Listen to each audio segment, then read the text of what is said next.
The medium that is developed has control over when and where they... Erica!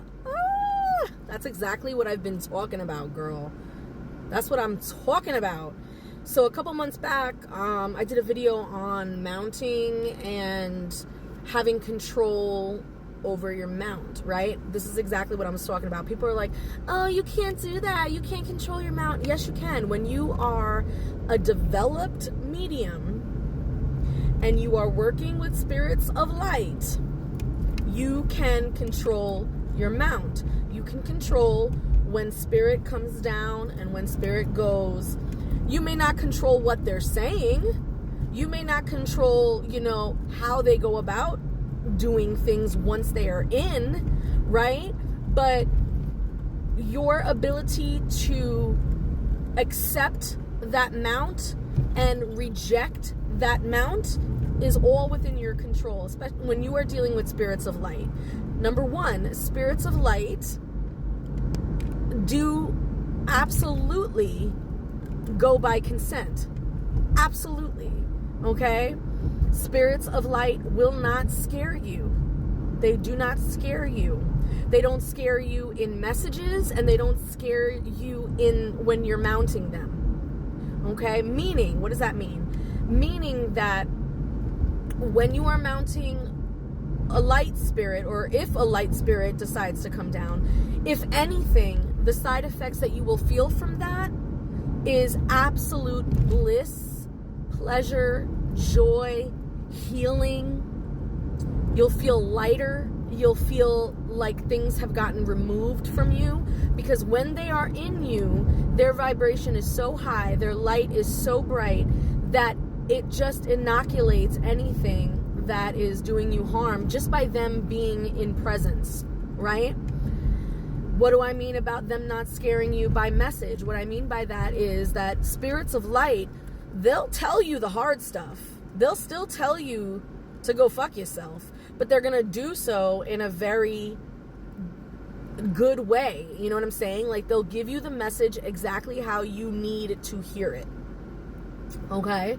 And they'll pick the vessel that you will most likely listen to, right? So, like, let's say, you're a chauvinist and you don't listen to women for whatever reason. Then when that spirit of light comes down to tell you about yourself, they're going to come down in a male and not in a female, because they know you're not going to hear it through that vessel, right? So things like that is what we're talking about, right?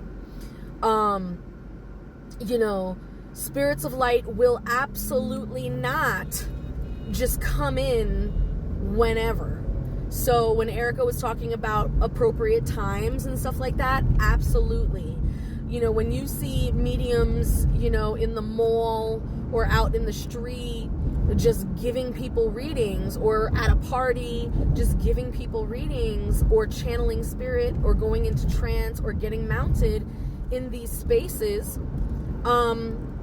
that is a big taboo. That is a big no-no. And there's a reason why for that. Again, number one, spirits of light absolutely follow the law of consent. Absolutely. But spirits of light also, there's a time and a place for them specifically because of the fact that they are spirits of light and they're very high vibrational.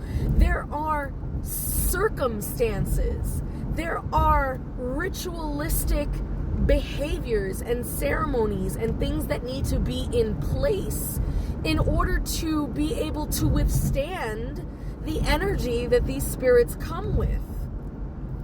And the person themselves, the vessel themselves, also needs to go through certain cleansing protocols, certain fasting, certain things that they need to do to their body just to be able to hold that kind of spirit for any length of time. So no, they're not going to just pop in willy-nilly to just anyone willy-nilly because of their vibration, because of who they are. Now, lower vibrational entities, or entities that are more connected to the material world, that's a different story. Many of them have the same sort of ethics and behaviors as regular humans, and so for them, consent is an option.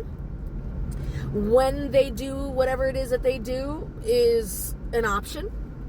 How they relay the message and whether or not they hurt your feelings is an option, right? Because you're dealing with spirits that are still very connected to the material, still very connected to base behaviors and base emotions. And so it's just like dealing with a person who doesn't have manners, or a person who doesn't understand boundaries, or a person who doesn't understand consent. It's just like dealing with that. You have to elevate those spirits. You have to train those spirits. You have to teach those spirits. And some of those spirits who are of material nature, some of them may never get elevated. Some of them are at that level and will maintain at that level for many millennia, because that is their purpose. That is their, goal. That is what it is that they need to do at this time. So there are some spirits that you're just never going to get them out of their bad habits, and that is what it is. You have to, if those spirits walk with you, or if you've contracted and collaborated with those spirits, then you as the spiritualist need to deal with that. You need to deal with those behaviors. You need to deal with that and work around that, right? Working with spirits of light is a little less complicated, because you're not dealing with immaturity, you're not dealing with human emotions, you're not dealing with all the bullshit that comes with the material world. These spirits have a whole other level of understanding and will teach you about their level of understanding so that you can adjust to what they need in order for them to manifest, right? So this is what we mean when we say a developed medium, because it's not just about your abilities. I know plenty of mediums who can, what we call universal mediums. These are mediums who can mount any fucking thing, and who can't even be in a room with multiple people without them immediately going into trance, because they're that sensitive, they're that in tune. But they're undeveloped, in the sense that they're very gifted, but they're not developed in how to control their mount, how to create certain boundaries, how to speak to their spirits and put their spirits in line the way that they're supposed to, because it is a relationship. It's a collaborative relationship. You're not submissive to your spirits. You don't worship your spirits. They're not better than you or greater than you.